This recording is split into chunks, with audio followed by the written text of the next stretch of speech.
સમજાવવા માટે ટાઈમ કાઢવાનો. કેવી સરસ આનંદ આવે છે, સરસ આનંદ આવે. કાલ તો બે માતાજી અંદર ગયા ને પછી એના પગમાં રેતી આવીને છોકરાઓ દોડીને પછી બહાર લઈ આવે. એ તો સારું થયું બીજું મોજું ન આવ્યું ને કર. પણ મારો છત્રપુર દાદા તો તાત્કાલિક ને હાજર જ હોય. ઇમરજન્સી સેવા છત્રપુર દાદાની છે, યાદ રાખ. કોઈનો વાળ વાંકો નથી થવાનો, પણ ચિત્તવૃત્તિ શુદ્ધ રાખશો તો કોઈ દિવસ આપણને ક્યારે વિઘ્ન તો બધા મારો જગન્નાથ બાપો આ બેઠો જો, એ લાંબા હાથ કરીને જ કહે છે આવો દો, તમારું જે ખરાબ વસ્તુ બધી મને આપી દો. ઠાકોરજીનો સ્વભાવ ગઈકાલે મેં કીધું હતું ને, મોબાઈલ નંબર મેં આપ્યો હતો ઠાકોરજીનો. આજે હું તમને કહું છું, ઠાકોરજીનો બીજો સ્વભાવ છે કે જે મારો બની જાય છે એનું યુગક્ષેમનું વહન હું કરું છું. ગીતામાં ભગવાન ડીમ ઘોષ કરીને કહે છે, સર્વધર્માન પરિત્યજ્યમ મામ એકમ શરણમ વ્રજ. હે અર્જુન, તું બધું છોડ અને મારા શરણે આવી જા. મારું શરણ એકવાર ગ્રહણ કરી લે, એકવાર તું મારો બની જા. બસ આપણી મોટામાં મોટી કઠણાઈ છે, આપણે એના બની શકતા નથી. મંદિરમાં જાય ત્યારે બની જાય, થોડી વાર કરતા હાથમાં લઈને હું તો પ્રભુ તારી છું, તમે પ્રભુ મારા છો, આવો આવો કનૈયા કાળા. ઘરે જઈને બબલીની બાને કે હું તારો છું. કેટલા મામાને કે હું તારો ભાણે જ છું. આપણું ઠેકાણું નથી, યાદ રાખ. એના બની જાવ એકવાર. મીરા બની ગઈ એની, અને મીરાની ઉપર કષ્ટ પડ્યું. રક્ષણ કેવું કરવા મારો ઠાકોરજી આવે છે જુઓ તો ખરા. ઝેરનો પ્યાલો ભોજરાજે તૈયાર કર્યો છે. મીરાનો પતિએ મીરાને દુઃખ નથી દીધું. હજી બધાને મીરાને નથી સમજતા, લોકો હજી ગેરસમજ કરે છે. એનો દિયર જે ભોજરાજી હતો એને તો સુંદર વ્યવસ્થા પણ કરી હતી. મીરાને રહેવા માટે મહેલ પણ આપ્યો હતો, પણ વાતાવરણ કલુષિત થઈ ગયું.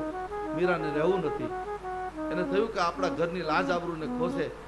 સાધુ સંગ બેઠ મીરા લોકલાજ ખોઈ. અને સાધુની સાથે પ્રેમ થઈ જાય પછી તો લોકોની કઈ ચિંતા નહીં હોય જ નહીં. પગમાં ઘુંઘરું હાથમાં કરતા લઈને હે ગોવિંદ ગાતી મીરા ઝેરનો પ્યાલો લઈ અને દાસીઓ આપે છે, લો તમે પી જાઓ. મીરાની બે ત્રણ સખીઓ બેનપણીઓ રોજ જેની હારે રહેતી હતી, એમ દૂરથી બીજા રસ્તેથી આવી મીરાને કાનમાં કીધું પીતી નહીં. કેમ? તને મારી નાખવા માટે આમાં ઝેર નાખવામાં આવ્યું છે. ત્યારે મીરા શું બોલ્યા હતા એ મારે આપને કહેવું છે. મીરાએ કીધું કે મારા ગુરુએ મને કંઠી નથી બાંધી, મારા ગુરુએ મને દ્રષ્ટિ આપી છે. અને સાચો સદગુરુ કંઠી ન બાંધે, દ્રષ્ટિ આપે. શું દ્રષ્ટિ આપી? બોલે તુમ હી નિવેદિત ભોજન કરહી, પ્રભુ પ્રસાદ પટ ભૂષણ ધરઈ. ભગવાનને ધરાવેલો થાળ એમાં તુલસીદલ જેમાં પધરાવેલું હોય એ પ્રસાદ હોય. અને પ્રસાદ સરદુકાનામ હાનિ રસ્ય પજાય તે. પ્રસાદ બધા દુઃખોનું શમન કરે છે. અને મીરા પી ગયા ઘટઘટ. આપણી નજર સામે ઇતિહાસનો નિયમ છે કે 135 કે 200 કે 250 વર્ષ પહેલા જે કોઈ ઘટના ઘટી હોય એ ઘટના આપણી નજર સામે કહેવાય. દ્રષ્ટિ એવી બનાવો. બસ સોક્રેટિસ જંગલમાં ફરતા હતા. સમજો આ વાતને બરાબર. એમાં એક છોકરો દોડતો જુવાન 20 વર્ષનો છોકરો આવે છે. સોક્રેટિસ કહે છે, બાપુ તમે મને ઓળખ્યો? બાબા કે ના ભાઈ, અરે 3 વર્ષ પહેલા મારું એક્સિડન્ટ થયું, મારો જે પગ કપાઈ ગયો ને એ તમે જયપુરનો પેલો પ્લાસ્ટિકનો પગ લાવીને મને ફિટ કરી દીધો. તમારી દયાથી હું દોડી શકું છું, તમારી કૃપાથી આમ કરું છું. ત્યારે સોક્રેટિસ એને પૂછે છે કે બેટા આમ ક્યાં ગયો હતો? ત્યારે એને કહ્યું કે હું દારૂનું પીઠું છે ને ત્યાં દારૂ પીવા ગયો હતો. ત્યારે એને આંખમાં આંસુ સાથે સાધુએ કીધું બેટા દારૂ પીવાય? ત્યારે બહુ પહેલા એ ટોણો માર્યો કે બાપુ તમે અમને પગ જ આપ્યા છે, તમે દ્રષ્ટિ નહોતી આપી. પગ તો તમે આપી દીધા, પણ કઈ દિશામાં વાળવા એ કામ તમે તમારા સ્વાર્થના કારણે ન કરી શક્યા. અને આ દેશમાં જે કોઈ વિપત્તિઓ આવે છે એના મૂળમાં જવાબદાર હોય તો સાધુ છે. જો સ્વીકારે તો પોતાના સેવકોને, પોતાના આશ્રિતોને સાચી વાત કરવી નહીં અને રૂપિયા અને ફંડફાળા ભેગા કરવા માટે ખોટા વખાણ કરીને રાજી કરી દેવા, એ સાધુનું કામ નથી. સાધુનું કામ છે સાચી વાત તમને બતાવવાનું કે આ શાસ્ત્ર વિરુદ્ધ તમારું જે જીવન ચાલી રહ્યું છે એમાંથી પાછા વળો. તમે અમને પગ આપ્યો તો પણ પગને કઈ દિશામાં લઈ જવા એ નહોતું કીધું. અને એ કઈ દિશામાં જવું એના માટે સર્વ શાસ્ત્રની ઉપર કોઈ શાસ્ત્ર હોય તો શ્રીમદ ભાગવત છે. આ તમને દ્રષ્ટિ પણ આપે છે, તમને દિશા પણ આપે. કઈ દિશામાં તમારે ચાલવું શીખી જજો. દ્રષ્ટિ હોય પણ જો ચાલવાની ગતિ હોય નહીં હોય તો આપણે નહીં કરી શકીએ. ભાગવત કથા બંને વસ્તુ કરે છે. હે સોનક, ભક્તિ મહારાણી પોતાના પુત્રો સાથે હરિનામ સંકીર્તન કરતા કરતા પધાર્યા છે. કથા ચાલે છે, અતિશય આનંદ થયો છે. ભગવાનની કથા દુઃખો ભૂલાવી દે છે. બસ પ્રભુ પાસેથી ચાહનારા ઘણા છે. મંદિરમાં જાઓ ને ત્યારે લગભગ લોકો માગવા જાય. માગશો નહીં, ઠાકોરજીની પાસે માગવું નહીં, અન્યાશ્રય ન કરો, એનું ખાસ ધ્યાન રાખો. સાચો વૈષ્ણવ અન્યાશ્રય ન કરે, માગો પણ નહીં એની પાસે. અત્યારે મને દુઃખ એ થાય છે કે જ્યોતિષના નામે, જોડાવાના નામે એવા એવા પરિવારો એવી એવી ગંદી જગ્યાએ વિધિ વિધાન ને તાંત્રિક ને અપવિત્ર વિધિઓ કરવા માટે જાય છે. ભૂલ કરો છો, યાદ રાખજો, તમારા પરિવારને, કુટુંબોને રડવું પડશે. આપણી તો સાત્વિક અને પવિત્ર આપણી જે સાધના પદ્ધતિ છે એમાં તમે રમમાણ થાવ, ઠાકોરજી બધું કરશે. કરતું નથી કરતું, આ બધું જ મારો ઠાકોરજી હરિ કરે છે. આશ્રય કરો, બસ ભરોસો દ્રઢ ઇન ચરણ કે, પાકો ભરોસો રાખો, ઠાકોરજી તમારું કામ કરવા માટે આવશે. ભક્તમાળ તમે આખું વાંચો તો ખબર પડે કે ભક્તોના દુઃખ દૂર કરવા માટે હરિ મારો કેટલું એને કર્યું છે, કષ્ટ ભોગ્યું છે. આખા જગતનો બાપ યશોદાના આંગણામાં એ ગોવાલણોની પાસે તાહી અહિર કી ચોહરિયા છછિયા પર છાસ પે નાચ નચાવે. આહિરની ભરવાડોની દીકરીઓ એક લાલાને છાસની પેલી તપેલી દેખાડે ને એમાં માખણનો પીંડો હોય, એ કે જો લાલા કેટલું સરસ. લાલાને તરત મોઢામાં પાણી આવે તો બોલે મને આપને. બોલે હું તને નહીં આપું તો તું નાચ તો તને આપું. અને એની આગળ મારો કૃષ્ણ નૃત્ય કરે છે. ભક્તોના મનનું રંજન કરવા માટે હરિએ કેટલું કર્યું છે. નિરંજન નિરાકાર અદ્વૈત ભક્તોના મન માટે સાકાર, નિરાકાર સાકાર બને છે. આપણા બધાના મનનું રંજન કરવા માટે ગમે તેમ કરીને ભક્ત મારો બને. હું આપણે વિનંતી કરું છું, ભગવાનના બની જાવ, કોઈની દાઢીમાં હાથ નાખવાની જરૂર નથી. કારણ કે વ્યવસ્થા નથી ક્યાંય. વ્યવસ્થા હોત તો હું પણ હા પાડે તમને.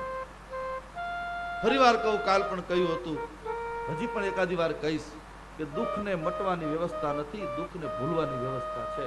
કોઈ વિધિ વિધાન વાળા આવીને એમ કહે કે આટલી વિધિ, ઘણા લોકોનું બજેટ કેટલું મોટું હોય છે આ વિધાન પાછળ. આપણને એમ થાય કે આટલું ગરીબોના છોકરાને ખવડાવો ને. આપણા દેશના કેટલા કુપોષિત બાળકો એમનો બિચારા એ કુપોષણના કારણે રોગનો શિકાર બની જાય છે. ઝૂંપડાઓમાં જાઓ અને તમારો સુખનો ભાગ પાડીને એને થોડું આપો. એમાં કનૈયો છે. લીલાનું દર્શન તો કરાવીશ. બાળ લીલા જ્યારે શ્રી કૃષ્ણ પરમાત્મા કરે છે ત્યારે શ્રી કૃષ્ણ પરમાત્માનું ફ્રેન્ડ સર્કલ તમે જુઓ, કોણ છે બધા? એકય કરોડપતિ નહોતા, બધા જ રોડપતિઓ હતા, બધા ઝૂંપડપટ્ટીના માણસો. એના ગ્વાલ બાળકોને ભેગા કરી અને મારો ઠાકોરજી એમ કહે છે કે હવે એ મારો ઠાકોરજી સ્વયં આ લીલા કરે છે. રામ વનમાં શું કામ ગયા? કઈ વરદાન માગી લીધું ને રામને આ વનવાસ નહીં. કઈ તો માં છે રામની, એને દીકરાને દુઃખ ન આપે, પણ એને થયું કે અયોધ્યાનો રાજા હું આને બનાવું છું. પણ ગરીબોનું દુઃખ દર્દ નહીં સમજે તો આ રાજ કઈ રીતે કરી શકશે? એટલે એને કીધું તું 14 વર્ષ ભટક. અને એમાં 2 માર્ગ, એક રાજશક્તિ માટેના અયોધ્યાના પગથિયા 14 હતા, અને બીજું અધ્યાત્મ માર્ગમાં 5 જ્ઞાનેન્દ્રિયો, 5 કર્મેન્દ્રિયો, મન, બુદ્ધિ, ચિત્ત અને અહંકાર. આ 14 વસ્તુ ભેગી થાય એટલે 14 વર્ષનો વનવાસ. મંથરાએ અને કઈ યોજના કરી ત્યારે તો સુતહી રાજ રામ અહીં વનવાસુ, તો મારા દીકરાને રાજ્ય, રામને વનવાસ એટલું. પણ 14નો આંકડો કઈના મોઢામાંથી ક્યાંથી આવ્યો? 14 બિરસ રામ વનવાસ, તાપસ બેસ વિશેષ ઉદાસીના રૂપમાં, રાજપુરુષના રૂપમાં મોકલાવ તો ત્યાં હોટલો હતી જ બધી, ત્યાં સારામાં સારી 5 સ્ટારમાં ન રહે. પણ કુટિયા બાંધીને એમાં વલકલ વસ્ત્રો, એટલે ખીસું પણ નહીં, એમાં પૈસા ક્યાંથી રાખવા? આપણા દેવ, આ ભગવાને કેટલી લીલાઓ કરી છે, એનું જરા આપણે દર્શન કરીએ. ઉપર એકવાર એના બની જાવ બસ. ભગવાન છે ને પોતાના ભક્તનું અપમાન સહન નથી કરી શકતા. પોતાનું કોઈ અપમાન કરે તો એને બહુ વાંધો નથી, પણ પોતાના ભક્તોનું અપમાન સહન નથી થતું. અમરીશ રાજાનો અપરાધ દુર્વાસાએ કર્યો અને ભગવાને સુદર્શન ચક્ર છોડ્યું. ભગવાન એમ કહે છે કે મને કોઈ ગાળ દે તો હું સહન કરી લઈશ, પણ મારા ભક્તને જો કોઈ દુઃખ દેશે તો મારા સહન નહીં થાય. ભગવાનની પાસેથી માગો નહીં, બસ માગવું હોય, આપણને આદત પડી ગઈ, ટેવ પડી ગઈ, માગવું જ છે આપણે તો એક વસ્તુ માગો, કૃપા માગો. હે હરી, બસ તારા રૂપમાં, તારા નામમાં, તારા ગુણમાં, તારા કીર્તન સિવાય અમારું મન ક્યાંય લાગે નહીં, બસ આટલું માગી લો. મીરા દોડતી દોડતી આવે છે દ્વારકાધીશ પાસે, મેવાડ છોડીને ગુજરાતમાં, અને પાછળ આમ ઘોડાની ડાબ સંભળાય. મીરા ગભરાઈ ગઈ થોડી વાર કે આ લોકો હમણાં મને ઉપાડીને લઈ જશે, શું કરું? આંખમાં આંસુ સાથે પ્રાર્થના કરી, હે દ્વારકાધીશ મારી રક્ષા કર, હું તો તારા માટે છું. અને ભગવાનની મૂર્તિ ફાટી છે અને સદેહ મીરા મૂર્તિમાં સ્થાપિત થયા. આપણા ગુજરાતની વાતો, આ ઇતિહાસ નથી, યાદ રાખો. નજર સામે બનેલી ઘટના, સદેહે કોઈ ભગવાનના સમાણા હોય તો મીરા. કેટલી ભગવાન એના ઉપર કેટલું ઠાકોરજી કરે છે, પણ એકવાર એના બની જાઓ બસ, પછી તમારી જિમ્મેદારી લઈ લેશે. એના બની જાઓ, એના ઉપર ભરોસો રાખો. સુખ આપે તો એ, દુઃખ આપે તો એ, મારા ઠાકોરજીની પ્રસાદી છે, માનીને જો સ્વીકાર કરશું આનંદ આવશે. તારી કૃપા આટલી બધી, બસ હું તારી કૃપા વગર જીવી નહીં શકું. સ્વામી રામસુખદાસજી ઋષિકેશના આશ્રમમાં આંખમાં આંસુ સાથે આખો દી બોલ્યા કરે, હે મારા પ્રભુ, मैं तुझे भूलूं ना, मैं तुझे भूलूं ना, मैं तुझे भूलूं ना, क्योंकि भूलने का मेरा स्वभाव है. कितना बड़ा सुंदर वाक्य रचना करते, भूलने का मेरा स्वभाव है. हरि तू ही एक ऐसा है, जन्म जन्मांतर से मैं आता जाता रहता हूँ, 84 लाख योनि में भटका हूँ, लेकिन तू मुझे नहीं भूला है. बस मुझे याद रखना, मुझे याद रखना. આપણે બધાએ નામ સાંભળ્યું હોય રામસુખદાસજીનું, એટલે રામાયણની સરસ મજાની ટીકા કરીને કેટલાક ગ્રંથો તૈયાર કર્યા. વફાદાર તેરા ગુનહગાર मैं तुम्हें मुंह दिखाने के काबिल नहीं हूँ, ये माना की दाता है तू हर जहां का, मगर जो भी आगे फैलाऊं तो कैसे, जो पहले दिया है वही कम नहीं. સંતોષ, તે મને જે દીધું છે એ ઓછું નથી. આપણને દુઃખ શેનું છે?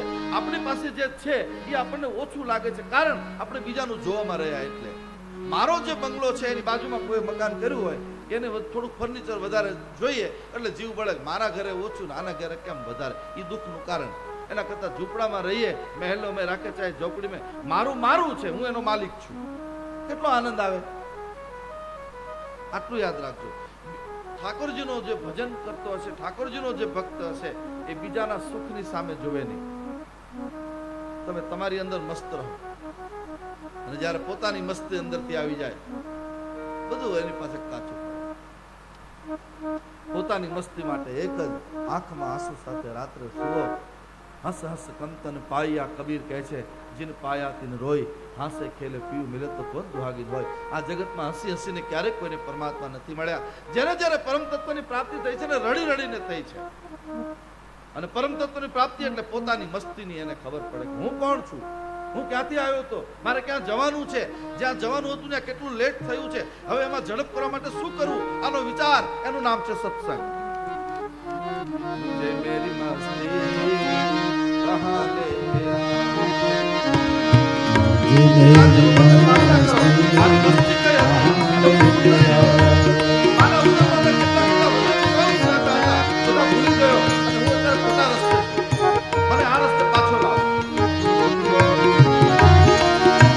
जहाँ मेरे अपने सिवा कुछ नहीं, मुझे मेरी मस्ती लेके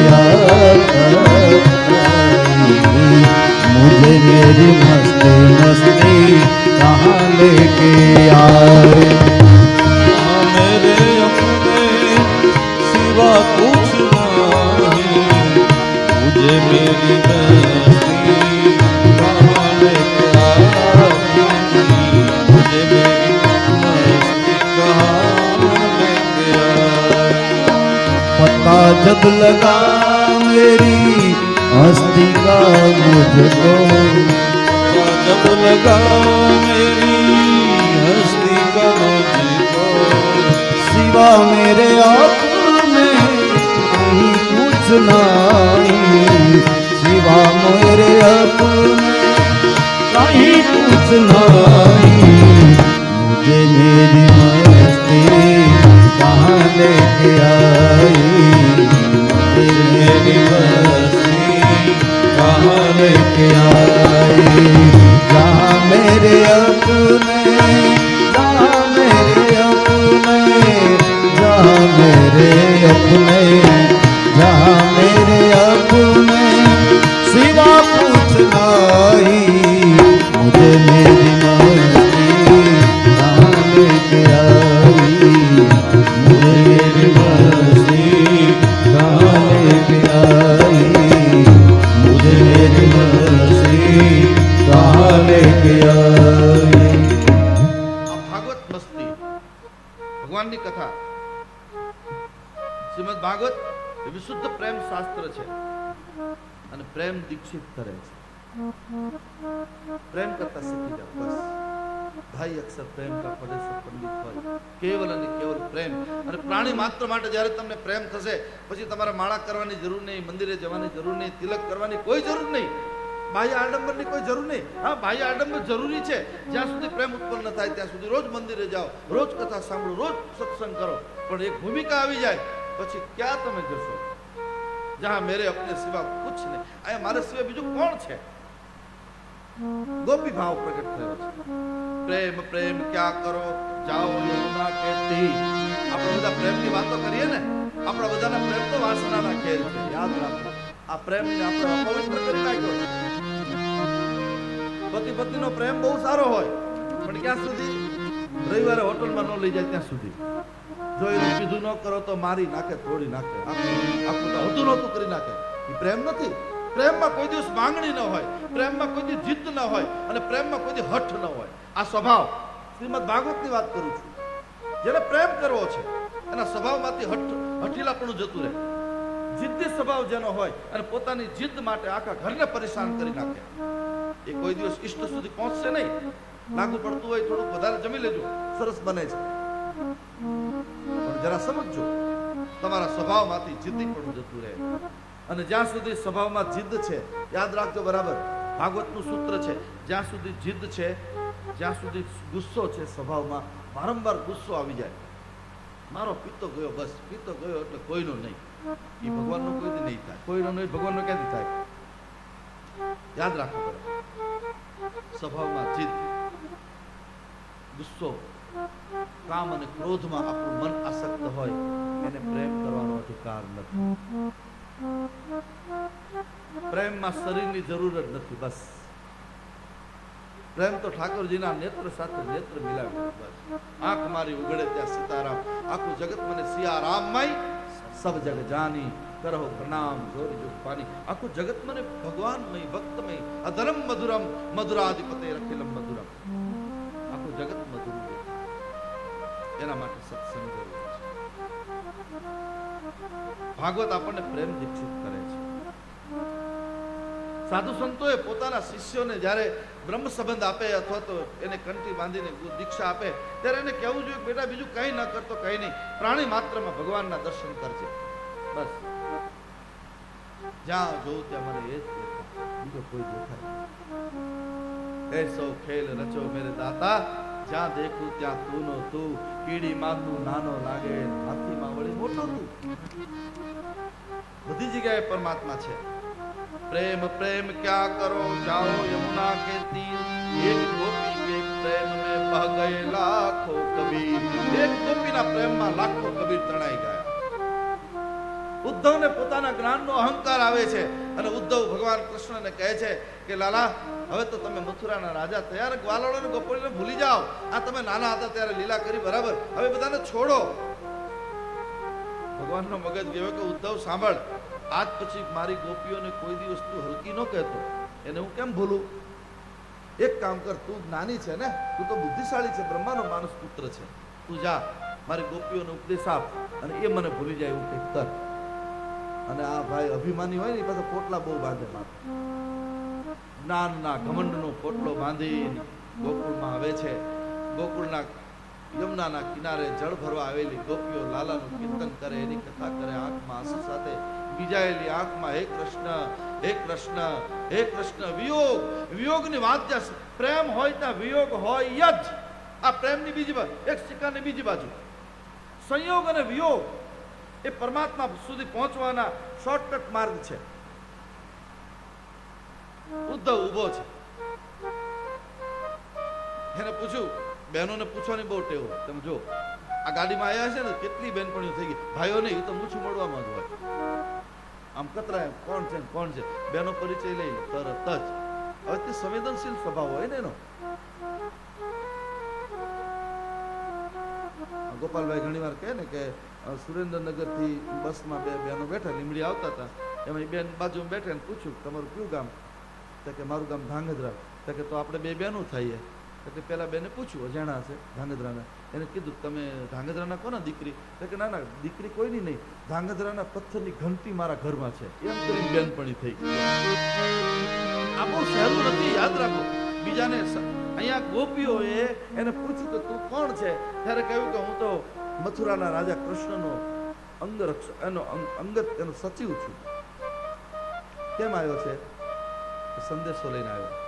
અને બધી ગોપીઓ ખડખડાટ હસવા માંડી. જ્ઞાનીઓને અહંકાર બહુ હોય એટલે ખોટું બહુ લાગી જાય.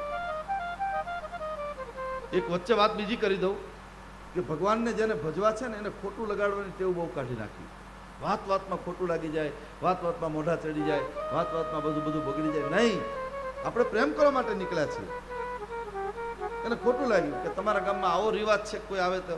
ત્યારે કહ્યું કે અમે એવું સાંભળ્યું હતું, કાલે છાપામાં હતું દિવ્ય ભાસ્કરની હેડલાઇનમાં કે મથુરાનો રાજા ભગવાન કૃષ્ણનો અતિ બુદ્ધિશાળી એક માણસ ગોપીઓને સમજાવવા માટે આવ્યો છે, પણ તારામાં તો બુદ્ધિનું ઠેકાણું જ નથી. આવું બોલે કે કેમ?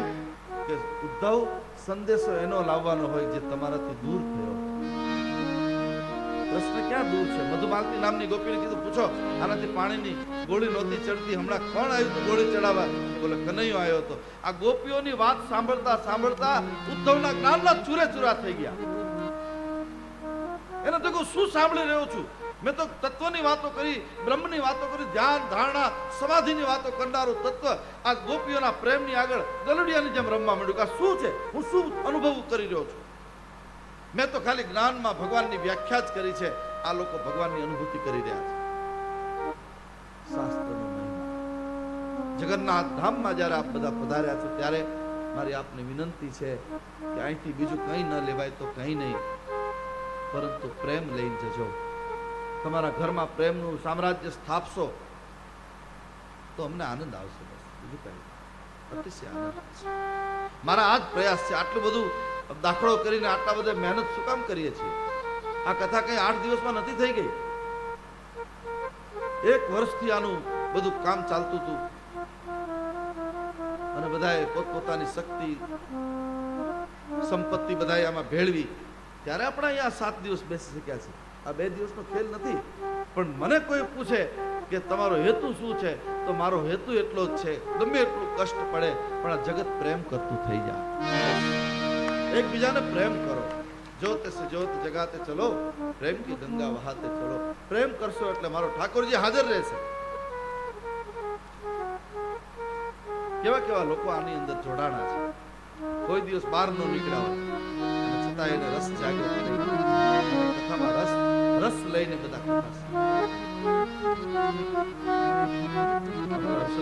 કોઈ દી બહાર પહેલી વાર કે બાપુ કથા સાંભળવા આવું, બધું ભૂલી ગયા, કષ્ટ બધું જ, અને ભગવાનની કથામાં રસ. હવે કેટલાક ના નામ લો. ભગવાનની કથા તમને ભૂલાડશે બધું. ભાગવત એ પ્રેમ દીક્ષિત ગ્રંથ છે. પ્રેમ કરતા મને તો એવું લાગે, મને હું અનુભૂતિ કરી રહ્યો છું. કષ્ટ પડશે, થોડું સહન કરવું પડશે. ધ્યાન રાખજો તમારા પ્રેમને ગંદો કરતા જગતને વાર ન લાગે. કારણ કે જેની આંખમાં કમળો હોય ને એને બધું પીળું જ દેખાય. હું તો આવા કેટલાય અનુભવમાંથી બહાર નીકળ્યો છું. આનંદ આવે છે. જગત મારા માટે શું કહેશે એવું જેના મગજમાં બીક હશે એ લોકો પ્રેમ માર્ગમાં નહીં આવે. માર્ગ બહુ કઠણ છે, કાંટા કાકડા વાળો માર્ગ છે. જગતની જેને બીક હોય એને ઘરે જ રહેવું બસ. મારી સાથે તો કોઈને જોડાવું જ નહીં, કારણ કે એક બાજુ જગત અને એક બાજુ જગદીશ્વર. આ ચેન્જ તમારે કરવાનું છે, કઈ બાજુ જવું છે. જો જગદીશ્વર તરફ જવું છે તો પ્રેમ કરતા શીખી જાઓ. બધાને પ્રેમ કરો, વરદ હસ્તથી પંપાળો. જગતનો શું ભરોસો? આ જગત આજ આપણી વાહવા કરે, કાલ ખાડાના હારે પેળાવી દે. જગતનો વિશ્વાસ નહીં કરવાનો, જગત વિશ્વાસ પાત્ર નથી. જેના ઉપર કૃપા હોય એને સાધુ ઉપર વિશ્વાસ હોય પાક્કો, ભરોસો રાખજો.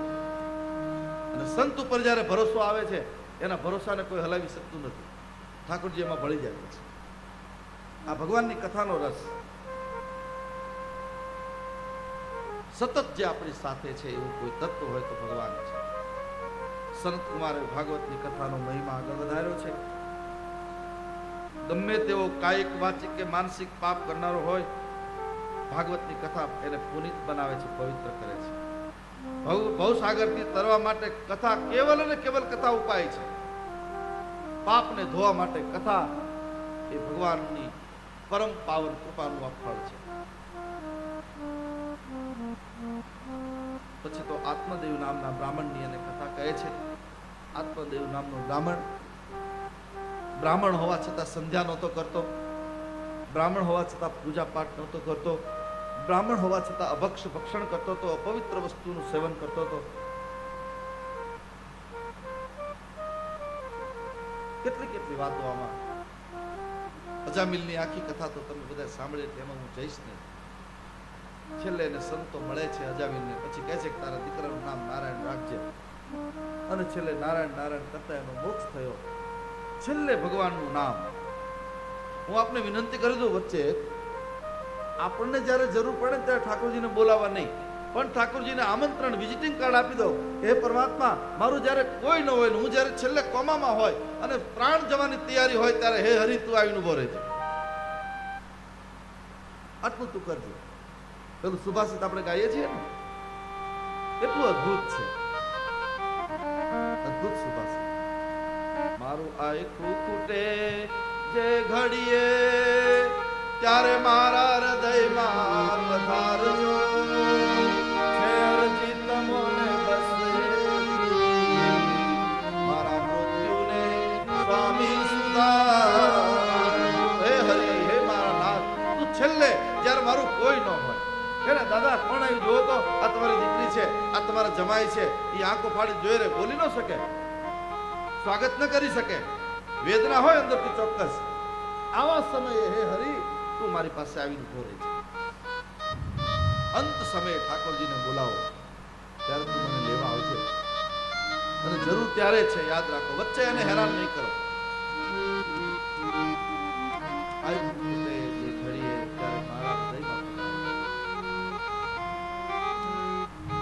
બડે ભાગ માનુષ તન પાવા સુદુર્લભ સદગ્રંથ નિદાન. અનંત જન્મોના પુણ્ય પછી માનવ દેહ પ્રાપ્ત થયો છે.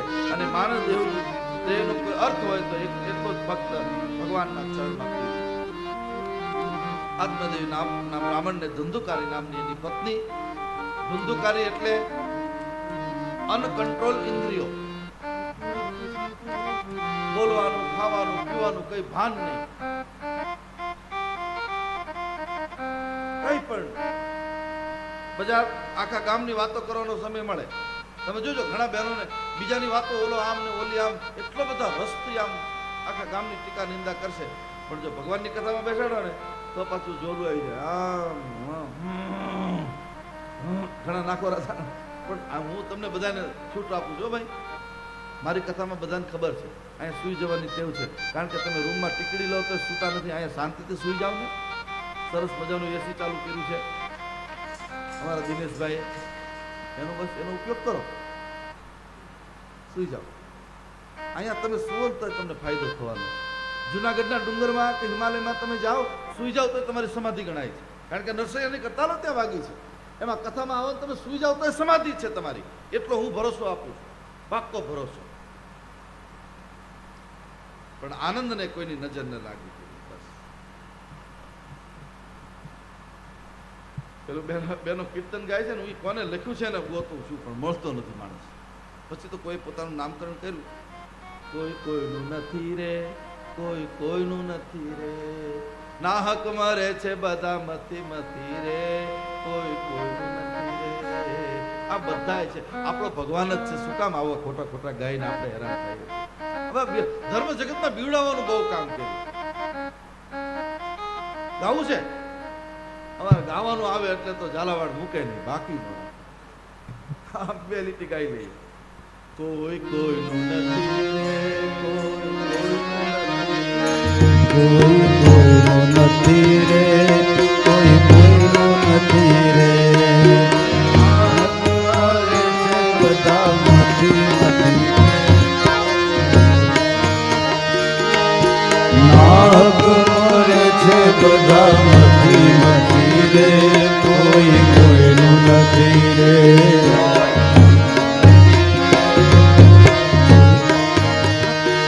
કોઈ કોઈનું નથી રે, કોઈ કોઈનું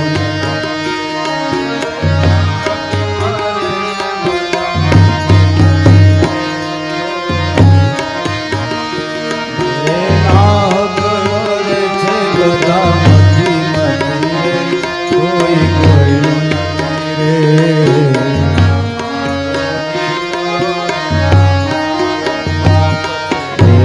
અમારો દીકરો ને અમારો બાપ છે,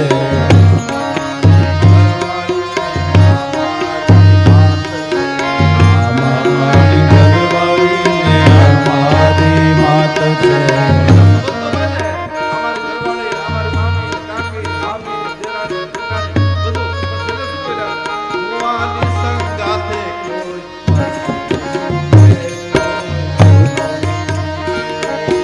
મુવાની સંગાતે કોઈ મરતું નથી રે, કોઈ કોઈનું નથી રે,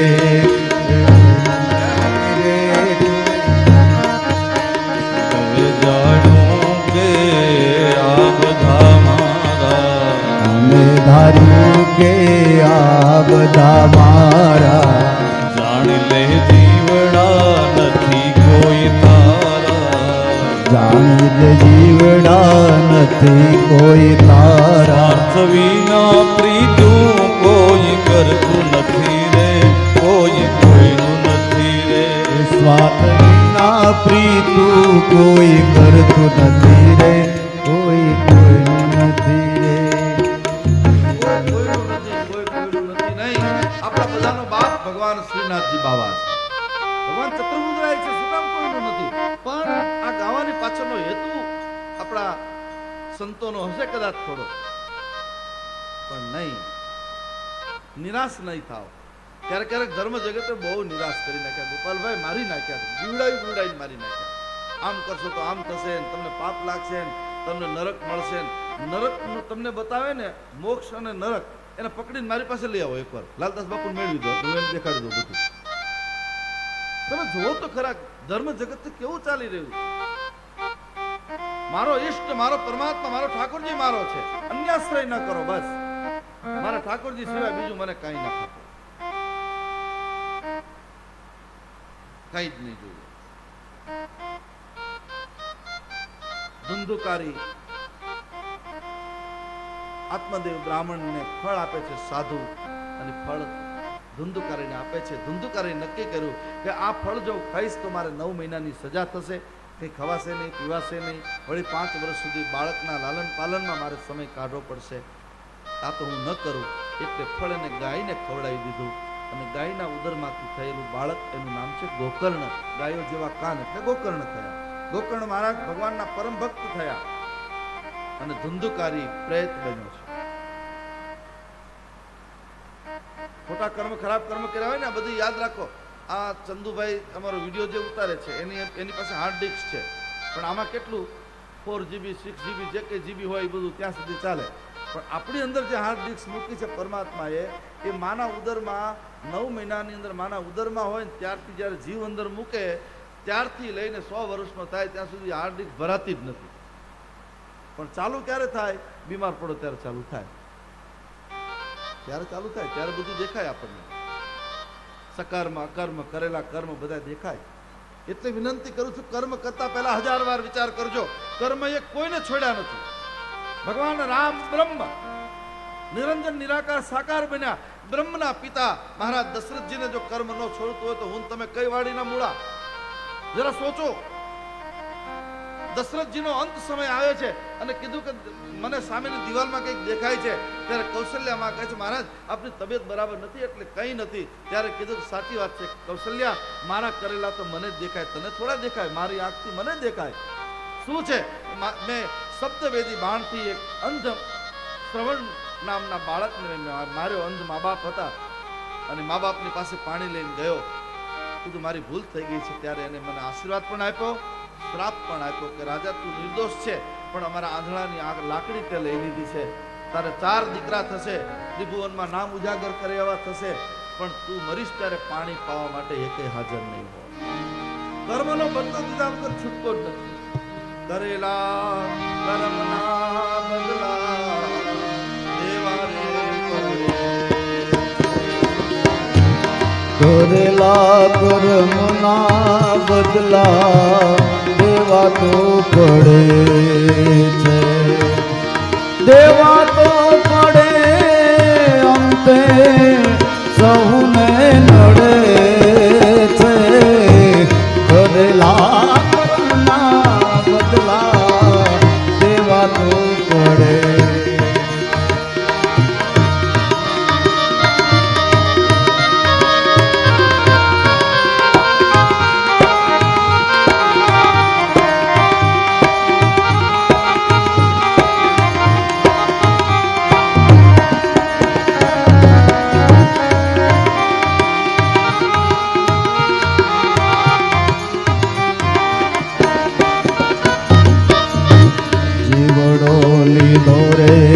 જ્યારે શ્રવણ કુમારનો ત્યારે અંધોને અંધીએની નજરે ચડે છે. દેણું દીધું દશરથ જાણે, દેણું દીધું દશરથ જાણે, રામના વિયોગે ના શરીર પડે છે. કરેલા કર્મના બદલા દેવા તો પડે છે, દેવા તો પડે, અંતે સૌને નડે છે. કરેલા કર્મના બદલા દેવા તો પડે છે, કરેલા કર્મના બદલા દેવા તો પડે, દેવા તો પડે. કરેલું કોઈ પણ કર્મ. પરીક્ષિત મહારાજને ખબર પડી કે 7મે દિવસે મને તક્ષક નાગ કરડવાનો છે, મારું મૃત્યુ છે. કોના શરણે ગયા? કોઈની સલાહ લેવા નથી ગયા. વિભુના શરણે ગયા, ભગવાનના શરણે ગયા, સંતના શરણે ગયા. પરીક્ષિત મહારાજ સુખદેવના શરણમાં બેસીને પૂછે છે, મહારાજ મારું મોત મને પકડે એના પહેલા હું મોતને પકડી લઉં એવો કિમ્યો મને બતાવો તમે. ગંગાના કિનારે જઈના માણસ બેસી જાય છે સત્સંગ કરવા. કેટલી અદ્ભુત કથા છે.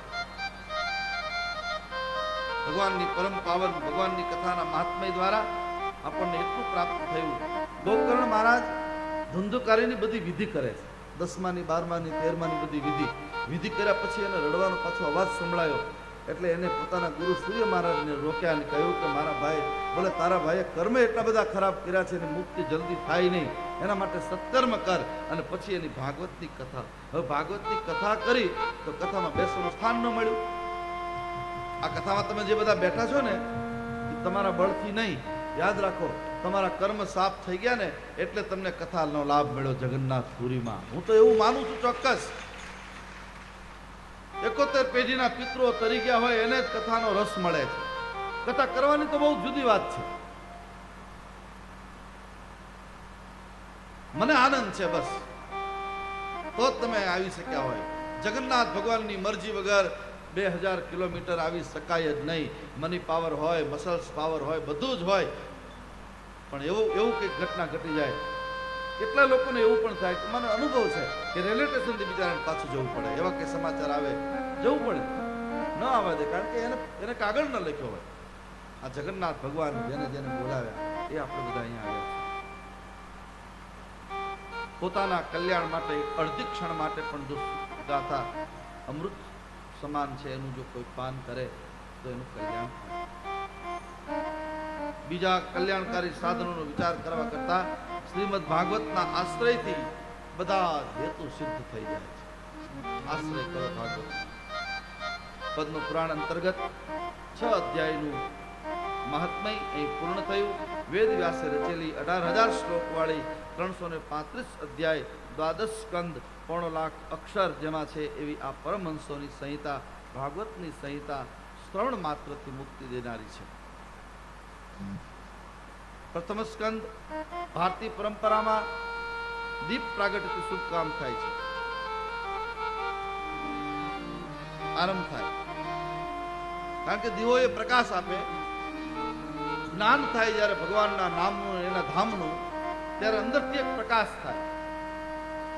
અજ્ઞાન એટલે અપ્રગટ જ્ઞાન. અજ્ઞાનનો અભાવ નહીં, જ્ઞાન તો નિત્ય છે. જ્ઞાન બ્રહ્મનું સ્વરૂપ છે. પ્રજ્ઞાનમ બ્રહ્મ એ નિત્ય છે. એનું સ્વરૂપ અનિત્ય કેમ હોઈ શકે? અને એટલે આપણે ત્યાં જ્યોતિરૂપ પરમાત્માનું ધ્યાન ધરવાની વાતો કરી છે. બહુ સરસ શબ્દ વર્ણન કર્યું છે વ્યાસજીએ. અદ્ભુત કથા આવી છે. શ્રીમદ ભાગવત એ શાસ્ત્ર છે અને શાસન પણ છે. શાસન કરે આપણા મન ઉપર. જેનું મન ભાગવતના રંગે રંગાઈ ગયું, બસ. શ્રીમદ ભાગવતના આરંભમાં ભગવાન વેદ વ્યાસ મંગલાચરણ કરે છે. ગ્રંથના આરંભે, ગ્રંથના મધ્ય અને ગ્રંથના અંતે એમ 3 વાર મંગલાચરણ કરવાનો એ સામાન્ય શિરસ્તો છે.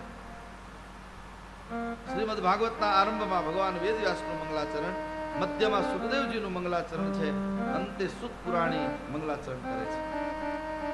એટલે 3 વાર દિવસમાં મંગલાચરણ, સવારમાં, બપોરે અને સાંજે.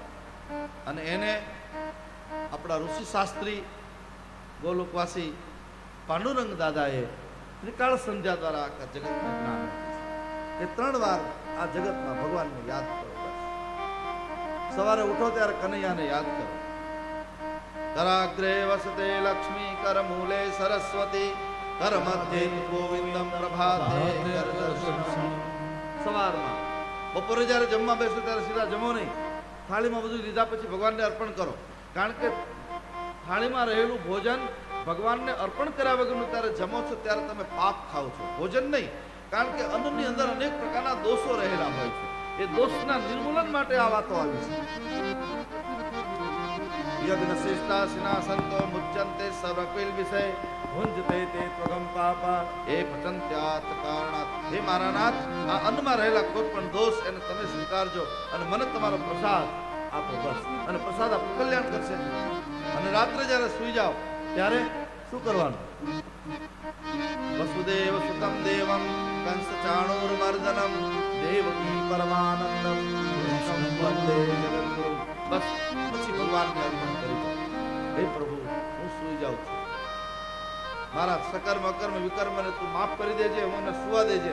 સુંદર ઊંઘ આવી જશે. મારી પાસે ઘણીવાર પ્રશ્નો આવે છે કે બાપુ ઊંઘ નથી આવતી. પેલી ટીકડીઓ લે છે એ તો પણ ઊંઘ નથી આવતી.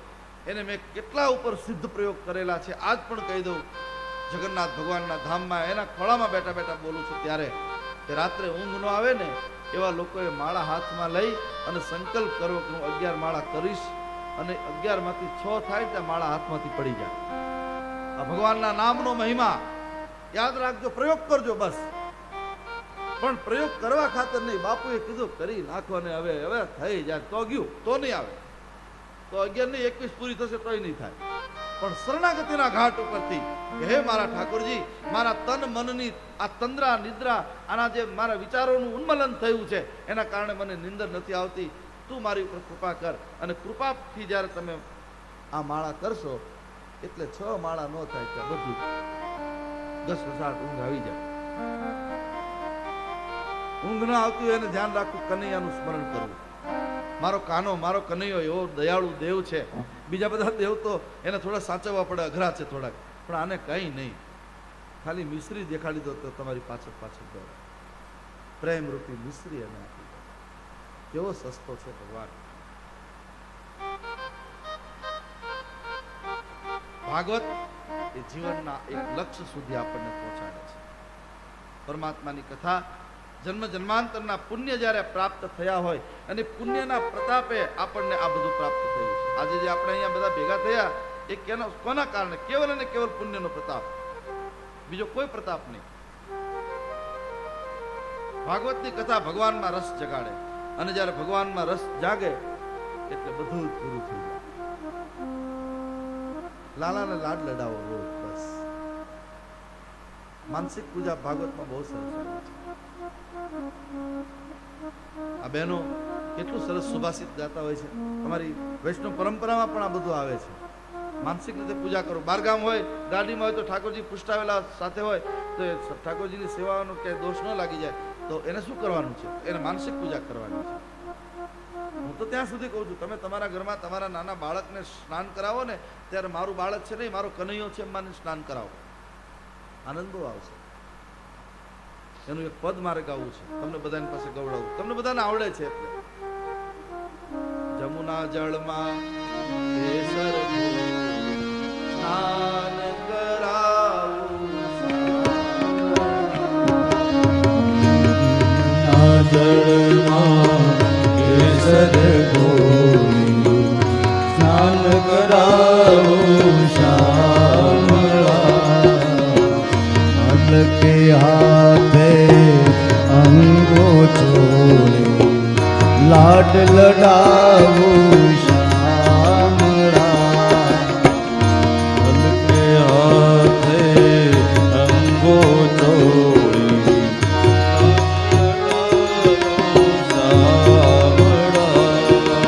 અંગોલું આપું વસ્ત્ર પીળું પીતાંબર વાળમાં, અંગોલું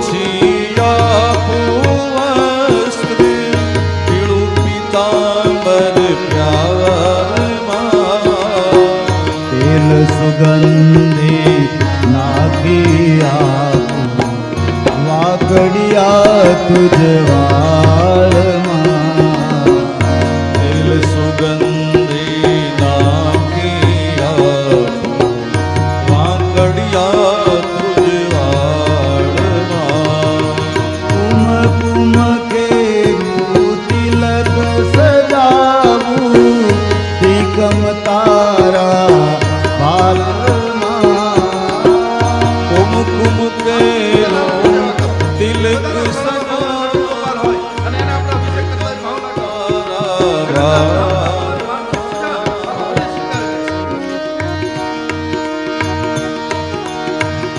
અલબેલી આંખોમાં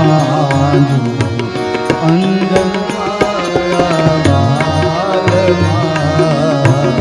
અલબેલી આંખોમાં રાજ આંજણ મારા વાલમાં, યમુના જળમાં કેસર ગોળી સ્નાન કરાવું શામળા, યમુના જળમાં કેસર ઘોળી સ્નાન કરાવો શામળા, એ સ્નાન કરાવું શામળા, સ્નાન કરાવો શામળા. માનસિક રીતે ભગવાનની સેવા. નૈમિષારણ્યમાં સૌનકાદી ઋષિમુનિઓનું સહસ્ત્ર વાર્ષિક સત્ર ચાલે છે. 88,000 ઋષિમુનિઓ પોતાના પ્રાતઃ કર્મથી પરવારી સભામાં બેસે. વ્યાસપીઠ ઉપર સૂત પુરાણી બેઠા છે, સત્સંગ ચાલે છે. એકવાર આ સમસ્ત ઋષિઓ ભેગા થયા, સૂત પુરાણીને વંદન કરીને થોડા પ્રશ્નો કર્યા. મહારાજ, તમે ઇતિહાસ, પુરાણ, ધર્મશાસ્ત્ર બધું જાણો છો, ભગવાન બાદરાયણ વેદવ્યાસના આપ શિષ્ય છો. તમારા ગુરુ મહારાજે તમને જે જે આપ્યું છે પ્રીતિપાત્ર શિષ્યની આગળ ગુરુ કઈ છુપાવે નહીં. બસ આપ અમને એવો માર્ગ બતાવો. આ કલિકાલ છે, આ કલિયુગમાં માણસનું આયુષ્ય ઓછું છે. કુરુક્ષેત્રના મેદાનમાં જ્યારે યુદ્ધમાં અર્જુન અને ભીષ્મ દાદા લડતા હતા ત્યારે અર્જુન અને કૃષ્ણ 63 વર્ષના હતા, ભીષ્મ દાદા 135 વર્ષના હતા. બસ મહારાજ પરીક્ષિત રાજકાજનો ત્યાગ કરી અનશન વ્રત લઈ અને ગંગાને કિનારે આવ્યા. એ શું કામ આવ્યા? એ વખતે એની ઉંમર હતી કેટલી? 60-65 વર્ષની ઉંમર હતી. 60-65 વર્ષે એને વૈરાગ એ સરેસ આયુષ્ય આવ્યું. શું કામ આવ્યા? આ પ્રશ્નનો અમને જવાબ આપો. પરીક્ષિત તો રાજા હતો, કરોડો રૂપિયાની સંપત્તિ હતી એની પાસે, છતાંય સંપત્તિમાં એને સલામતી ન દેખાણી અને એવા ગુરુની શોધમાં નીકળ્યો કે મને એવો કોઈ સાધુ મળી જાય, મને કોઈ એવો સંત મળી જાય, મને કોઈ એવો મહાપુરુષ મળી જાય કે જેને સાધના કરતા કરતા, ભજન કરતા કરતા, સ્મરણ કરતા કરતા પરમની સાથે જેને અનુસંધાન કર્યું હોય. બહુ સરસ જવાબો આવ્યા છે. અહીં ઋષિઓએ કુલ 6 પ્રશ્નો કર્યા. એ 6 પ્રશ્નો લઈ લઈએ, પછી આજની જે કંઈ સૂચનાઓ અને કાંતિભાઈ માસ્તર આવ્યા છે એને પણ આપણે સાંભળવાના છે. પહેલો પ્રશ્ન યાદ રાખજો. આ હોમવર્ક આપું છું, આવતીકાલે પૂછીશ પાછળ. શિક્ષક હોય ને, શિક્ષક, મને શિક્ષક બહુ ગમે. શિક્ષક સાચો હોય ને એ રોજ રાત્રે ચિંતન કરે પોતાના બાળકોને આવતીકાલે કયો પ્રશ્ન આપવો. આ દેશનો શિક્ષકના, દેશનો સાધુ, એની બહુ મોટી જિમ્મેદારી છે.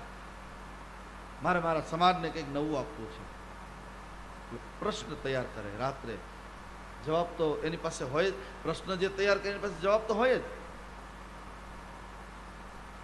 અને પછી બીજે, એટલે હું તમને આજે બધાને હોમવર્ક આપું છું, કાલે પૂછીશ ગમે ત્યારે કથામાં વચ્ચેથી.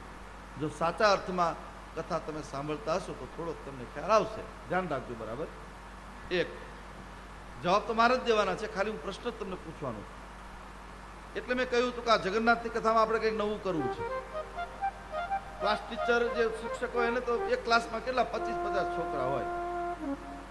આ તો હું 2000-1500 લઈને બેઠો છું.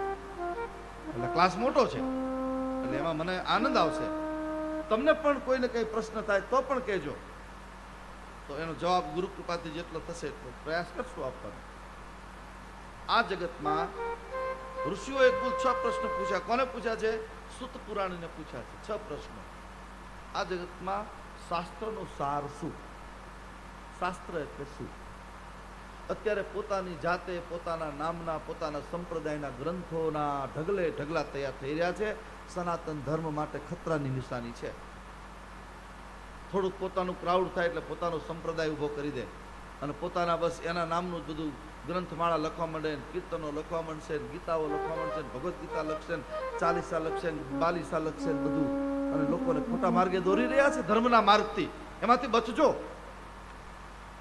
કોઈ પણ શાસ્ત્રનો સાર, કોઈ પણ શાસ્ત્રનું મૂળ જો વેદને ન અડતું હોય તો સોનાના પુઠામાં હોય તો એને ઘા કરી દો, નાખી દો એક બાજુ. આજ બરાબર સમજો ભગવાનની કથા. આ કોઈ સામાન્ય નહીં. ઋષિમુનિઓએ 6 પ્રશ્ન પૂછ્યા છે કે આ જગતમાં શાસ્ત્રનો સાર શું? શાસ્ત્ર કોને કહેવાય? શ્રેય એટલે શું? બીજો પ્રશ્ન. ત્રીજો પ્રશ્ન, શ્રેયની પ્રાપ્તિ કેમ થાય? કઈ રીતે પ્રાપ્તિ થાય? ચોથો પ્રશ્ન છે ભગવાનના રાજ્યનું પ્રયોજન શું? મથુરાના રાજા બન્યા, ગોકુળના, અયોધ્યાના રાજા રામ દ્વારકાધીશ બન્યા, દ્વારકા આવીને સોનાની દ્વારકા બનાવી. આનું પ્રયોજન શું હતું? શું કામ આ બધી મહેનત કરી હતી કનૈયાએ, ઠાકોરજીએ? શું કામ કર્યું? આનો લાભ અને ગેરલાભ. ચોથો પ્રશ્ન. 5મો પ્રશ્ન, ક્યાં ક્યાં અવતાર લઈને પ્રભુએ કઈ કઈ લીલા કરી એ અમને કહો. 6થું, અનવતાર દશામાં ધર્મ કોના આશ્રય રહ્યો? ભગવાન શ્રી કૃષ્ણ સ્વધામ ગમન કર્યું પછી ધર્મ કઈ જગ્યાએ રહ્યો? એ કથા અમને કહો. અવતાર દશામાં તમે જે મહાનુભાવના ચરિત્ર વર્ણવી સમજાવ્યા, કારણ કે દાખલા તરીકે રામો વિગ્રહવાન ધર્મ, રામના ચરિત્રથી ધર્મ સમજાય. ધર્મ રામના આશ્રય ગયો. કૃષ્ણના ગયા પછી ધર્મ કોના શરણે ગયો? 6 પ્રશ્નો થયા. શૈલેશ્વરી યુક્ત પ્રભુની કથા સાંભળવાની પ્યાસ વ્યક્ત કરી. સંપ્રજ્ઞ હતા, તેથી વક્તા અને રોમહર્ષણે સંતુષ્ટ થયા. ભગવાનની કથા કહેતા કહેતા રોમ રોમમાં હર્ષ થાય, એનું નામ છે રોમહર્ષણ. ભગવાનની કથા પોતાના પિતા પાસે બેસીને બધું સાંભળ્યું છે. ઉગ્રશ્રવાવળી બળદેવજી મહારાજને મસ્તકે હાથ પડ્યો, એથી સારા વક્તા પણ બની ગયા. ઉત્તમ શ્લોક પરમાત્માની આ કથા સાંભળતા અમે ધરાતા નથી. મહારાજ, તમે અમને સુંદર મજાની કથા કહો. કથામાં સંસ્કાર તો નાનપણથી આવે. આમાં કેટલા એવા ભાઈઓ બહેનો છે, વર્ષોથી મોટા મંદિરમાં તો 125 વર્ષથી કથા ચાલે. 125 વર્ષથી વધારે સમય થયો છે ચાતુર્માસમાં કથા. અહીંયા કેટલા બહેનો દીકરીઓ નાના નાના મેં જોયેલા, ત્યારથી અત્યારે પણ જેમ બેઠા છે. કારણ કે નાનપણથી અંદર ઉતરતું હોય એટલે પછી એનો પ્રકાશ તો આયા વગર રહે જ નહીં. અંડર કરંટ, દરિયાની અંદર ચાલતો અંડર કરંટ એ મોજાના રૂપે બહાર આવે અને ત્યારે એની ભયંકરતાને આપણને ખબર પડે. ભગવાનની ભક્તિ અંડર કરંટ છે. ઠાકોરજીની જેના પર કૃપા થાય એને જ કથામાં રસ પડશે, બધાને રસ નહીં. કથા રસથી ત્યારે સંભળાય, કથામાં તમને આનંદ ત્યારે આવશે ઠાકોરજીની અંદરથી કૃપા થઈ. એ પ્રશ્નો અહીંયા આવ્યા છે. તુષ્ટિપૂર્ણનો નિયમ રહે છે. પ્રત્યેક વધારનારા નંગથી નિષ્ફળ થતો આનંદ ઘટતો જાય. જમવા જઈએ ત્યારે આપણે મોહનથાળ બહુ વાલો હોય. જોજો તમે, મોહનથાળ આપણને ગમે, બહુ ભાવે, પણ એક બટકું બીજું, જોકે અહીંયા તો 15 લેનારા છે, મારી પાસે તો 20 લઈ લે. હજી તો 25 ખાનારને બોલાયા છે, બધા આવવાના છે છેલ્લા 2 દિવસમાં, પણ એ બધા છે એવા. પણ અંતે શું આવ્યું? 3 બટકા મોહનથાળ ના ખાઓ, અરુચિ. હવે નહીં હો મારા છે, હવે નહીં હાલ, થાળી લઈને ઉભા થઈ જાય. અરુચિ આવી, ભોજનમાં અરુચિ. એક માત્ર ઠાકોરજીની કથા જેવી છે કે કરોડો જન્મ જતા રહે, હજી અરુચિ આપણને આવી જ નહીં. આટલો આનંદ, આટલો આ ભાગવત કથાનો આનંદ એવો છે, સાંભળતા સાંભળતા, હવે બરાબર સમજો કથાને, 5-10 મિનિટની કથા છે, બરાબર સમજો. ભાગવતની કથાનો મુખ્ય મહત્વ એ છે, આ કથા સાંભળતા પદે પદે આનંદ વધે, પગલે પગલે આનંદ વધે. આમાં આનંદની વૃદ્ધિ થાય, રોજ જુવાન થાય આપણું મન કથા સાંભળવા માટે. શ્રીમદ ભાગવત તો વિશુદ્ધ પ્રેમ શાસ્ત્ર છે. પ્રેમની પરિભાષા જ આ છે, જેમાં તૃપ્તિ અને તૃષા બંને રહેતી નથી. ખાન ને પાન બધું ભૂલાઈ જાય. ભગવાનની કથા તમને ભૂખ તરસ ભૂલવાડી. તમને તમારા બધાનો તો અનુભવ છે, મારો અનુભવ હું કહું કે વ્યાસપીઠ ઉપર બેઠા પછી ભગવાનની કૃપાથી આ તો આપણે અહીંયા ટાઈમસર ચાલુ પડે બધાને ફરવા જવું, એટલે હું 8-8 કલાક કથા કરું તો કઈ યાદ જ ન આવે આપણને. ભૂખ અને તરસ નજીક જ ન આવે, અને નીચે ઉતરીએ એટલે તરત જ બધું ચાલુ થઈ જાય પછી. કારણ કે હરિરસ, આ રસને જાણે છે સુખદેવ જોગી, અને કઈક જાણે છે પેલો નરસૈયો. આ રસ જેને જેને પીધો છે, કાનના પડ્યા દ્વારા રસ પદે પદે રોજ નવો તમને આનંદ આપે. તૃપ્તિ અને તૃષા આ બે વસ્તુનું સમન કરે. ભગવાનની કથા જ્યારે તમારા હૃદયમાં ઉતરશે એટલે કોઈ માંગણી બાકી નહીં રહે. ઠાકોરજી પાસે માંગવાની ઈચ્છા જ નહીં થાય, કારણ કે ઠાકોરજીને શું નથી ખબર? તન કી જાણે, મન કી જાણે, જાણે ચિત્ત કી ચોરી, એને બધી ખબર છે. શું કામ માંગુ એની પાસે? હું હાથ ને મારા ફેલાવું તો તારી ખુદાઈ દૂર નથી, અને હું માંગુ અને પછી તું આપે વાત મને મંજૂર નથી. હું માંગુ શું કામ? હું તો મરદ તો, હું તો ઠાકોરજીનો દીકરો, મારે શું કામ માંગવાનું? હું તો ઓર્ડર કરું. હું માગું ને તું મને આપી દે, માગું ને તું મને આપી દે. એ વાત મને મંજૂર નથી, એ વાત મને મંજૂર નથી. બે હાથ ને મારા ફેલાવું, હાથને મારા ફેલાવું, તો તારી ખુદાઈ દૂર નથી. હું માગું ને તું મને આપી, માગું ને તું મને આપી દે. હાથ મને મંજૂર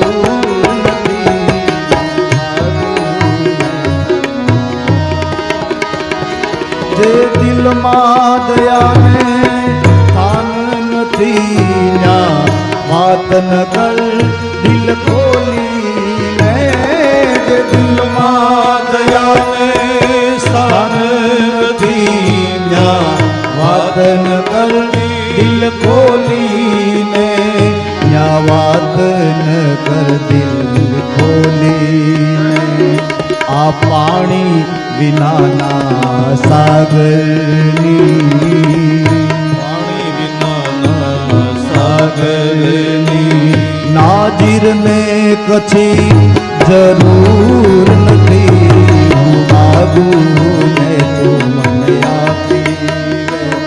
એ વાત મને મંજૂર નથી એ હાથને મારા ફેલાવું તો તારી ખુદાઈ દૂર નથી હું માગું ને તું મને આપી દે હું માગું ને તું મને આપી દે હું માગું ને તું આપી દે.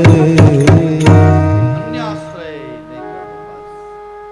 હું માગું અને તું આપી દે. તું મારો બાપ નથી, તને ખબર નથી? દીકરાનો જન્મ થાય ને ત્યારથી એને મા બાપ એના લગ્નથી લઈને ભણવાની ફીસની બધી વ્યવસ્થા કરતા હોય. હવે દીકરો મોટો થશે, પ્રાથમિકમાં આવ્યો, હવે એ પ્રાઇમરીમાંથી પાછું કોલેજમાં જશે, ત્યાર પછી એના લગ્ન થશે, એની બધું આયોજન મા બાપે કર્યું હોય. તો આપણો મા બાપ કોણ? ઠાકોરજી આપણો મા બાપ છે, અને આપણું આયોજન બધું કર્યું જ હોય. હું શું કામ માગું? હું માગું ને તું આપે મને મંજૂર જ નથી. બસ તારે જે કરવું એ તું કરજે. આવો ભરોસો ભગવાનની કથામાંથી આવે છે. પાક્કો ભરોસો ઠાકોરજી ઉપર રાખો, એ આવશે. એનો સ્વભાવ છે. હું હંમેશા કહ્યા કરતો હોય કે તમે માર્કેટમાંથી ફરતા ફરતા તમે આવતા હોય અને શાકભાજી લઈને ગરમી હોય અને એ વખતે તમને આમ લૂ લાગી જાય અને બેભાન થઈને પડી જાઓ, અને એ વખતે કોઈ સ્કૂટર લઈને દીકરો કે દીકરી કે કોઈ નીકળ્યું હોય અને તમને રિક્ષામાં ગ્લુકોઝ પાય, તમારું બીપી ઠેકાણે કરીને તમને ઘરે પહોંચાડે અથવા તો હોસ્પિટલે પહોંચાડે, ત્યારે એને મામા માસીનો નહીં માનો. એ જ વિઠ્ઠલનાથ હતો, એ જ ભગવાન હતો. અણીના સમયે જ્યારે આપણું કોઈ ન હોય ત્યારે જ આ નજીક આવીને ઊભું રહે, એનું નામ છે ભગવાન. ઠાકોરજીનો સ્વભાવ છે, સુખમાં ક્યારેય સામે આવતા નથી અને દુઃખમાં તમારો પડછાયો મૂકતા નથી. યાદ રાખો, પાંડવોને જ્યારે જ્યારે વિપત્તિ પડી, લાક્ષાગૃહમાં બળવાથી લઈને મત્સ્યભેદ સુધી, ત્યારે મારો હરિ ત્યાં આવ્યો છે. આવશે પરમાત્મા. પ્રથમ સ્કંદમાં 24 અવતારોનું વર્ણન કર્યું છે. આપણે 24 અવતારોનું ઉપરથી દર્શન કરી અને પછી આપણે કાર્યક્રમ અને ત્યાર પછી કથાનો સમય રહેશે એટલી કથા આપણે કરશું. 24 અવતારની કથા, શ્રીમદ ભાગવતની કથા, એનું કઈ રીતે સુતજી સમજાવે છે. પહેલા અવતારમાં ભગવાન સનત કુમાર થયા, તપ કર્યું અને બ્રહ્મચર્યનું પાલન કર્યું. બ્રહ્મચર્યના પાલનથી પોતાની મન શક્તિ સ્થિર થાય છે. એક બ્રહ્મચર્યનો બીજો અર્થ એ છે કે જગતની કોઈ ઈચ્છાઓ, એષણાઓ, રૂપ કે કુરૂપ તમને આકર્ષી શકે નહીં, ધૃણિત કરી શકે નહીં. આ બ્રહ્મચર્યની પહેલી જ પરિભાષા છે. એ અવતાર પહેલો થયો સનત કુમાર, જેને બ્રહ્મચર્ય પાળ્યું. બીજો અવતાર વરાહ નારાયણનો. આ વરાહ નારાયણે વરાહ બની અને પૃથ્વીને બહાર કાઢી, મુશ્કેલીમાંથી બહાર લાવ્યા. ત્રીજો અવતાર દેવર્ષિ નારદ બની વિષ્ણુ સંબંધિત તંત્રનો ઉપદેશ કરે. ભક્તિ કેમ કરવી, પૂજા કેમ કરવું, પાઠ કેમ કરવું, નારાયણનું નામ કેમ લેવું, આ બધી વાતો નારદજીએ આખા જગતને સમજાવી. ચોથા અવતારે નારાયણ બનીને તપસ્યા કરી. પાંચમા અવતારે કપિલ ભગવાન થઈ સાંખ્ય શાસ્ત્રનો ઉપદેશ કર્યો. પોતાની માને નિમિત્ત બનાવી આપણને આખું સાંખ્ય શાસ્ત્ર સમજાવ્યું. 5 જ્ઞાનેન્દ્રિયો, 5 કર્મેન્દ્રિયો, મન, બુદ્ધિ, ચિત્ત અને અહંકારની જે વાતો છે એ બધું થયું. છઠ્ઠા અવતારે અત્રિ અનુસૂયાને ત્યાં દત્ત ભગવાનનો અવતાર થયો. સાતમા અવતારે રુચિ અને આકૃતિથી યજ્ઞનારાયણ રૂપે ભગવાન પ્રગટ થયા. આઠમા અવતારે નાભી રાજાને ત્યાં મેરુદેવીથી વૃષભદેવ રૂપે પ્રગટ થયા. નવમા અવતારે પૃથુ બની રાજાનો ધર્મ શું એ સંસારને સમજાવ્યું. ગાય રૂપી પૃથ્વીનું દોહન કર્યું. 10મા અવતારે મત્સ્ય બની સતવ્રતની ઔષધિઓ અને સપ્તર્ષિઓની રક્ષા કરી છે. 11મા અવતારે કુર્મ બની મંદર પર્વત પર પોતાની પીઠ ઉપર ધારણ કરી સમુદ્ર મંથન કરાવ્યું. 12મા અવતારે ધન્વંતરી બની અમૃત લઈને આવ્યા અને આખા જગતને અમૃતનો બોધ આપ્યો, એનું જ્ઞાન આપ્યું અને શરીર સંબંધી તંત્રની વિશેષતાઓ સમજાવી. 13મા અવતારે મોહિની બની દૈત્યોને છેતરી દેવતાઓને અમૃત પાયું. 14મા અવતારે ઋષિ બની સ્તંભમાંથી પ્રગટ થયા અને પોતાના ભક્ત પ્રહલાદનું રક્ષણ કર્યું છે. 15મા અવતારે વામન બની બલિરાજાને યાચી 3 ડગલા પૃથ્વીમાં બધું લઈ લીધું, ઇન્દ્રને આપ્યું, બલિને પોતાનો કર્યો છે. 16મા અવતારે પરશુરામ બની 21 વાર આ પૃથ્વીને નક્ષત્રી કરી નાખી. નક્ષત્રીનો અર્થ નક્ષતિ ક્ષત્રિય, જેનામાં એક પણ ક્ષતિ ન હોય એવા ક્ષત્રિયોને ઉત્પન્ન કરી અને જે ક્ષતિવાળા હતા એને નષ્ટ નાબૂદ કર્યા અને આ જગતમાં પૃથ્વીનું રક્ષણ કરી અને સુંદર અને શુદ્ધ વિચારોનું પ્રદર્શન કર્યું. 15મા અવતારે વામન બની બલિરાજાને એક કરી નાખ્યો, પોતાનો બનાવીને ઘરે લઈ આવ્યા. 16મા અવતારે પરશુરામ બની પૃથ્વીને નક્ષત્રી કરી. 17મા અવતારે ભગવાન વ્યાસ થયા, પરાશર અને સત્યવ્રતિથી પ્રગટ થઈ વેદનો વિસ્તાર કર્યો અને 4 વેદ બનાવ્યા. 4 વેદ બનાવ્યા. એ વેદની અંડરલાઇનમાં જેટલા રહે છે એ જગતમાં સુખી છે, એ સાચો વૈષ્ણવ છે, એ પરમ ભક્ત છે. વેદ વિરુદ્ધની એક પણ વાતનો જ્યારે આપણે સ્વીકાર કરીએ છીએ ત્યારે આપણું નામ નાસ્તિકમાં લાગી જાય છે. હું આપને વિનંતી કરું છું, એવા સંપ્રદાયો હોય, એવો મંત્ર હોય, એવું કોઈ તંત્ર ચાલતું હોય તો એનાથી દૂર રહેજો. કે આપણે હાઈ લેવલમાં આપણું જન્મ થયું છે. ઈશ્વરનો સીધો અંશ રામાયણમાં લખ્યું છે. આપણે અહીંયા જેટલા બેઠા છીએ, ઈશ્વર અંશ જીવ અવિનાશી ચેતન અમલ શુક્રાસી. આપણે બધા ઈશ્વરનો અંશ છે.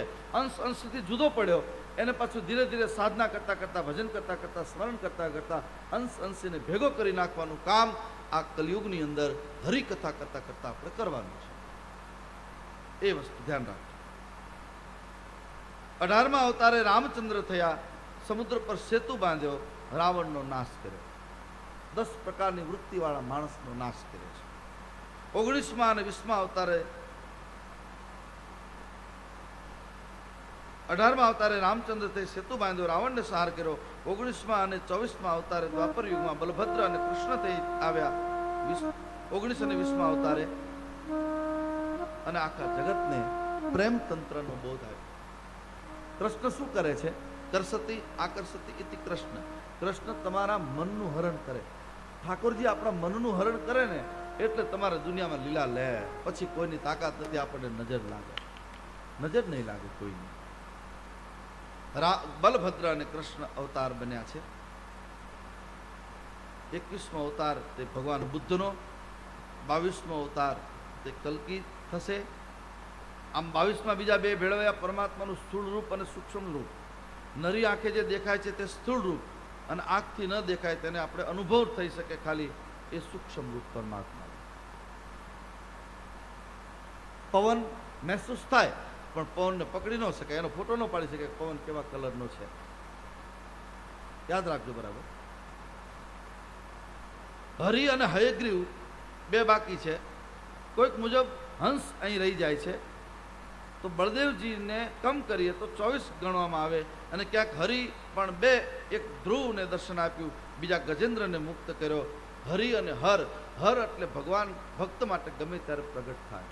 હંસનો અવતાર 23મો અવતાર. અને એ હંસ અવતારની જે પરંપરા છે એ પરંપરામાં આપણે બધા એટલે કે નિંબાર્ક સંપ્રદાયમાં આવે છે. હંસની આપણી પરંપરા.